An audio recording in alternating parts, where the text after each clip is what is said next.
Hey guys, so today I'm going to be teaching you how to walk your bearded dragon.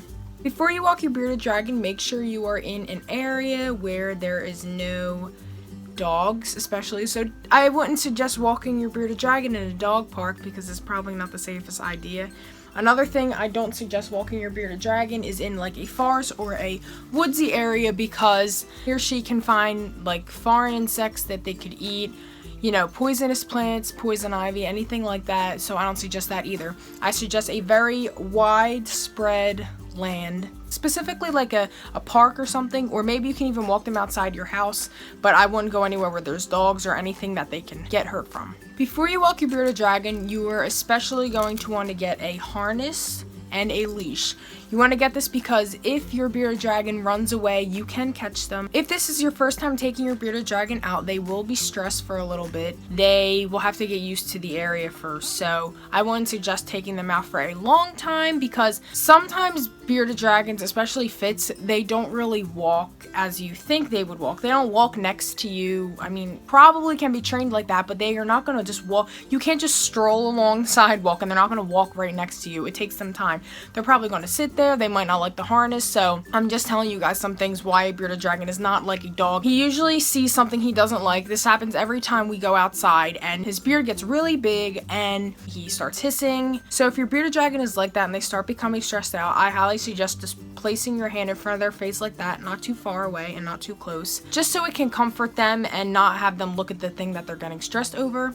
And you can also just pull them close to you, put them on your shoulder. So basically, if your bearded dragon is stressed out because they see something, cover their face or put them close because you don't want this to be a traumatic experience for them. So now putting on the harness and the leash. So you can buy small pet harnesses at any pet store. They look like this. I know these are for ferrets, guinea pigs, hamsters. I mean, it's kind of a rare occurrence, but it's not for bearded dragon owners to see a bearded dragon walking around.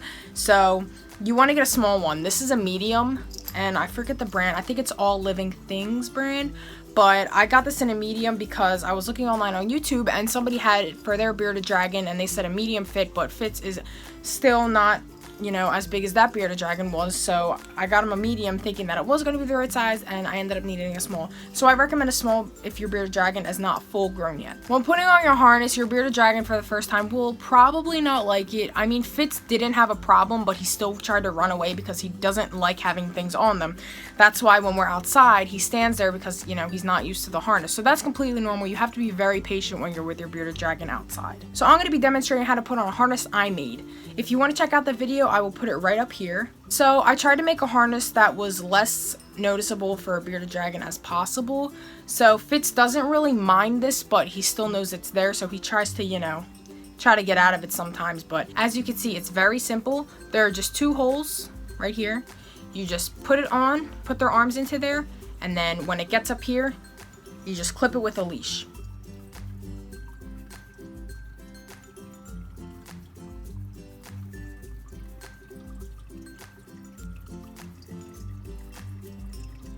You can really use any leash. I mean, you probably don't want to use a big dog chain or leash because they're very small. So you get a kitten or a puppy leash. I got this from the harness that I bought. So once you have the harness on your bearded dragon, you can take them out. But before you take them out, you want to make sure that the weather is not cold outside. So you want it to be in the 80s or the 90s. What I usually do is I get my hose and rinse down the area because the pavement can be very hot. So you want to go on the palm of your hand or even right here. And if it's too hot to hold the palm of your hand, right here, the back of your hand, any really sensitive area, then it's too hot for your bearded dragon. You don't want their claws to burn. You don't want their hands to burn because sometimes that they can't even feel how hot things are.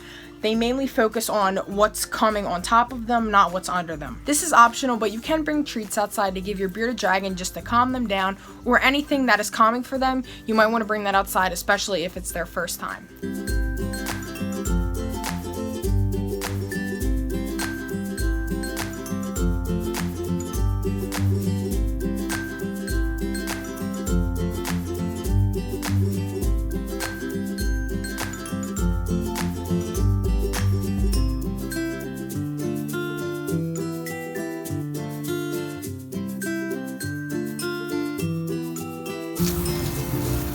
Okay, no.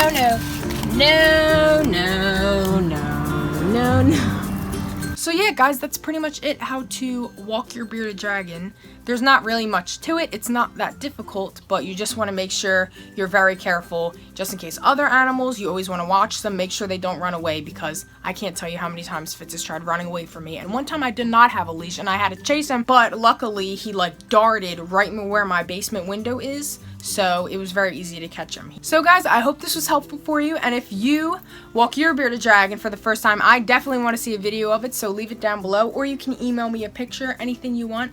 So thanks for watching, and stay tuned for the next video.